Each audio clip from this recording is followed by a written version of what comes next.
After the House failed to pass the 2018 Farm Bill, Congress continues to look for ways of improvement. There were many partisan issues in the first attempt, with no Democrats voting for the bill and several divided groups and issues on the Republican side. The Senate has not yet released its Farm Bill, but several senators have called for bipartisan support. On Tuesday, Market Journal's producer Bridget Nelson had a chance to sit down with Nebraska Extension Policy Specialist Brad Lubben to give us an update on the 2018 Farm Bill. Well, we've seen the House vote on the initial version of the Farm Bill, and it actually went down in a failed vote. The House Agriculture Committee had put forth a bill without much amendment, in part protest from the Democratic side of the aisle. But when it came up for a vote on the floor of the House, it failed. All Democrats voted against it, not surprisingly given the run-up to it. But then a coalition of Republicans also voted down the bill. Some of them from the right-wing conservative group, the Freedom Caucus, some of them from the more moderate wing, but each with their own sort of opinions and reasons as to why to push a bill down. With that failure, now we have this reset, and can the House get started again, and can the Senate act, and where does the Farm Bill go? The 2018 Farm Bill failed to pass on May 18, 2018 in a 198 to 213 vote. This is not the first Farm Bill that Congress has not passed. However, for the 2018 Farm Bill, there are political concerns within the SNAP program and an outside bill based on immigration.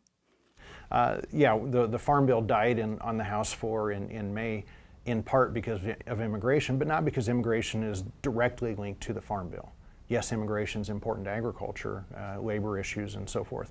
But the fundamental issue here was that the Freedom Caucus, some of those right-wing conservative members of the Republican Party in the House, were pushing an immigration bill that wasn't moving either. And using the parliamentary procedures that they could, in this case the power of the vote, they voted down a Farm Bill in a protest against having a vote on the immigration bill. Now, in the repercussions in the aftermath, it would appear that if the House leadership has promised a vote on an immigration bill sometime in June, they might then return to the same version of the House Farm Bill and re-vote it later June and get those votes back. That might be enough to push it across the floor. The vote based on immigration is planned to take place on June 22nd of this year. Until then, lawmakers will be revisiting the Farm Bill to revise the proposed changes within the Supplementary Nutritional Assistance Program, which makes up about 80% of the 2018 Farm Bill. The proposed changes that were coming forward in this version of the Farm Bill in the House, coming through largely on the Republican side of the aisle.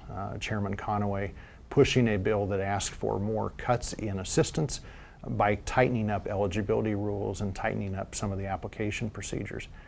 He promised more training and education as a replacement, something that we might argue would help people sort of move off of long-term dependency on SNAP, but still coming with cuts.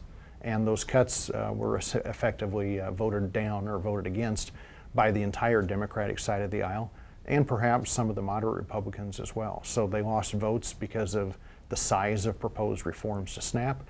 They lost votes because of a separate but tangentially related immigration vote, and they have to find some of those votes together if they want their version to move across the House floor here yet in June. For the agricultural programs, the goal is to move this year's bill from the Senate to the House. And this is all a debate about how just to get a bill through the House. We have to start the process in the Senate, and the Senate Agriculture Committee looks like it will begin that debate here as early as next week when they return from the Memorial Day recess. But when they begin that debate, they're going to be moving forward with all expectations a very different kind of bill, something much more bipartisan, across the aisles. They have to go across the aisle to get the 60 votes it takes to really pass major legislation. So by definition, it's going to be much more central and bipartisan than the House version. If the Senate can move its version, we could in fact see two bills passed here yet in June, but then a much more bipartisan Senate bill with a much more partisan House bill, and those two still have to be reconciled in conference committee, which could be very difficult and still quite timely here, or at least still quite challenging, I should say, to do in a timely fashion before Washington gets involved in the run-up to the elections here in November. Although the SNAP program may need to be revised, According to Brad, the agricultural programs should remain the same, except for a few minor changes within both the House and Senate versions of the commodity program. For all the debate that's going on right now, the core elements of the farm commodity programs and the crop insurance programs look largely intact. There are proposed changes on the commodity program side in the House version. We expect some in the Senate version as well, but not fundamentally changing the overall program, just some of the mechanics and details. With the next vote scheduled to take place towards the end of June, there is still some uncertainty that the Senate Agriculture Committee will release its version of the bill before the House votes. If we see a farm bill come out of both chambers by the end of June, we could imagine a conference committee taking shape over the summer with a chance that a bill does get done before the current farm bill expires in September.